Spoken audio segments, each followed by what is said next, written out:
Bueno, compañeros, el día de hoy les voy a hablar sobre la filtración glomerular.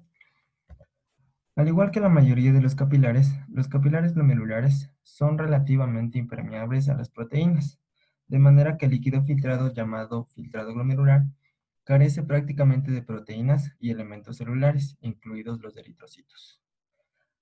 La concentración de otros contribuyentes del filtrado, como la mayoría de las sales y las moléculas orgánicas, son similares a las concentraciones en el plasma, pero existen algunas sustancias con un peso molecular bajo, como el calcio y los ácidos grasos, que no se filtran libremente porque están unidos parcialmente a las proteínas plasmáticas. La filtración glomerular está determinada por dos factores importantes, que son el equilibrio entre las fuerzas hidrostáticas y coloidosmóticas que actúan a través de la membrana capilar y el coeficiente de filtración capilar. En el adulto medio, la filtración glomerular es de unos 125 mililitros por minuto o 180 litros al día. En el gráfico podemos observar que la filtración glomerular es un promedio aproximadamente del 20% del flujo plasmático renal, mientras que la velocidad del flujo de orina es inferior al 1% de la filtración glomerular. Por lo tanto, más del 99% del líquido filtrado normalmente se reabsorbe. La fracción de filtración es determinada por la siguiente fórmula, que sería filtración glomerular sobre flujo plasmático renal. Membrana capilar glomerular. Tiene tres capas principales, que son la del endotelio capilar, la membrana basal y una capa de células epiteliales, también conocidas como podocitos. A pesar de tener tres capas, esta filtra varios cientos de veces más que agua disoluto que la membrana capilar habitual.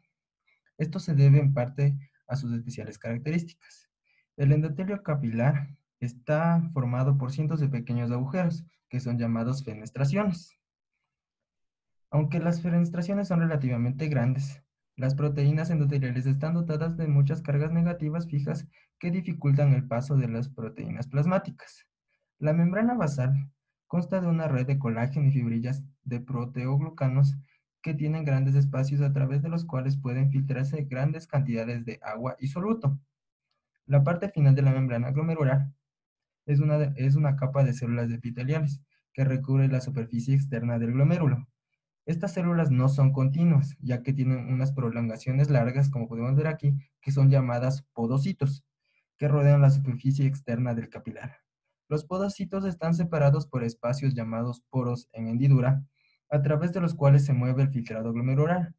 Debemos tener en cuenta que todas las capas de la pared capilar glomerular proporcionan una barrera de filtración de las proteínas plasmáticas.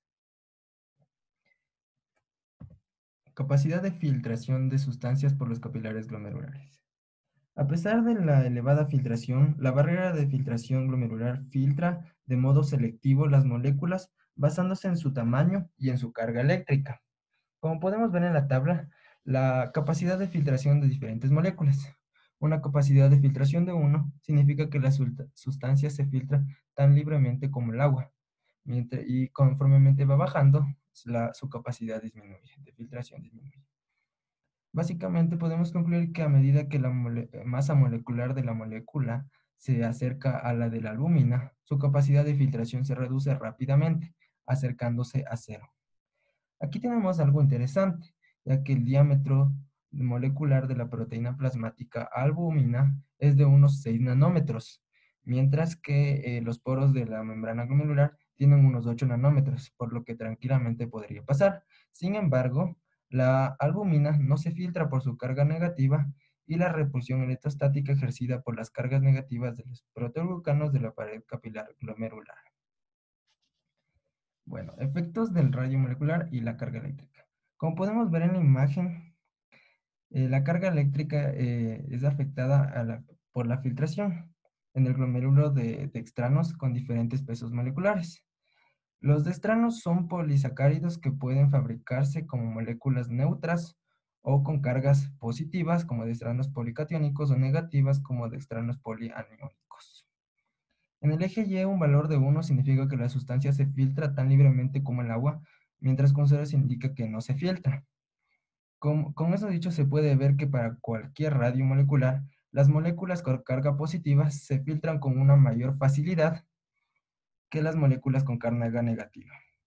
La razón de esta diferencia es en la gasfiltración es que las cargas negativas de la membrana basal y de los podocitos proporcionan un medio importante para distinguir a las moléculas grandes con cargas negativas, incluidas las proteínas plasmáticas.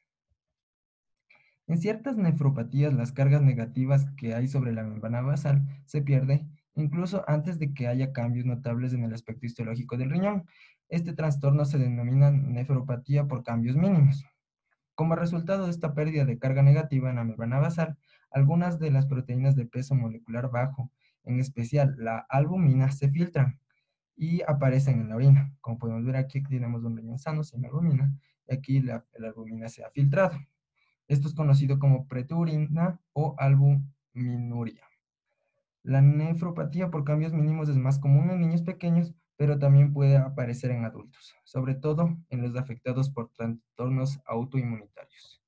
Y aquí tenemos la bibliografía. Esto sería todo. Gracias.